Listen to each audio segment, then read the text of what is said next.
At the beginning, it never looks toxic.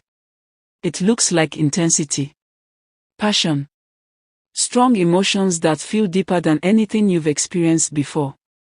You tell yourself that every relationship has problems, that love requires patience, that if you try harder things will get better. But slowly, almost quietly, something changes. You start feeling tense instead of safe, confused instead of understood, drained instead of supported. And yet, you stay. Not because you're weak, but because toxic love doesn't push you away all at once. It pulls you in, then wears you down piece by piece. The first sign shows up in your body before your mind accepts it. You feel anxious around them.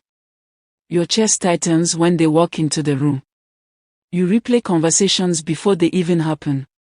Love should feel like home, but instead it feels like walking on unstable ground. You're always bracing for the next reaction, the next mood shift, the next problem. That constant tension is not love. It's survival mode. The second sign appears in the way reality starts to blur. Arguments leave you questioning your own memory. Things you clearly remember are denied.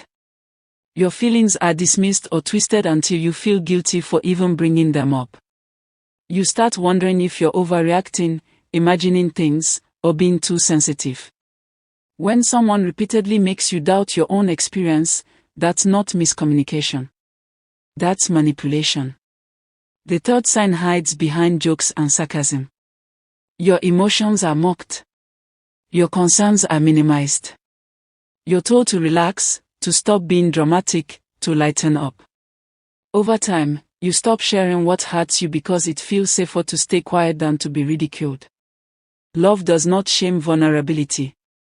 Toxicity does. The fourth sign shows itself in empty apologies. They say sorry, but the behavior never changes. The same patterns repeat. The same promises are broken. Apologies become tools to reset the situation without real accountability.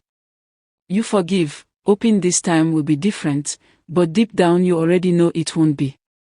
Words without action are not remorse. They are delay tactics. The fifth sign lives in fear. You walk on eggshells. You choose your words carefully. You avoid certain topics because you know they'll explode. Peace only exists when you're silent or compliant. You confuse the absence of conflict with happiness. But real peace doesn't require you to shrink. The sixth sign is isolation. Slowly, almost invisibly, your world gets smaller. Friends feel distant. Family interactions feel strained. You're encouraged to prioritize the relationship above everything else.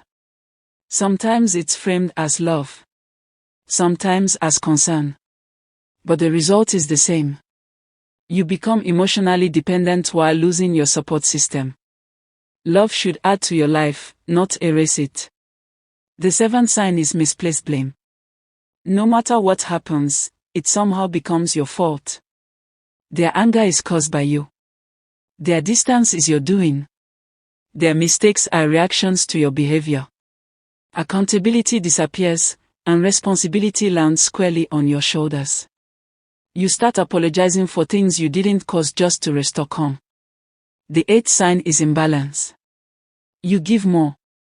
You explain more. You forgive more. You adjust more. You are constantly working to keep the relationship alive while they remain passive or dismissive. Love becomes labor, and you are the only one clocked in. Healthy love is shared effort, not one person carrying everything. The ninth sign is the quiet erosion of self-worth. You don't recognize yourself anymore. Your confidence has faded. You doubt your value. You feel smaller than you used to be. Things that once made you happy now feel distant. And yet, you blame yourself instead of the environment that's slowly breaking you down. Love should make you feel stronger, not invisible. The 10th and most honest sign is the one you've been avoiding. You already know. You feel it in your gut. In the moments of silence. In the nights you lie awake wondering why you feel so alone next to someone who claims to love you. Your intuition has been whispering the truth long before your mind was ready to hear it. And here is the hardest truth of all. Toxic relationships don't end because someone stops loving. They end because someone finally starts loving themselves. Letting go doesn't mean you failed. It means you chose yourself. Potential. Because you believed love could fix things.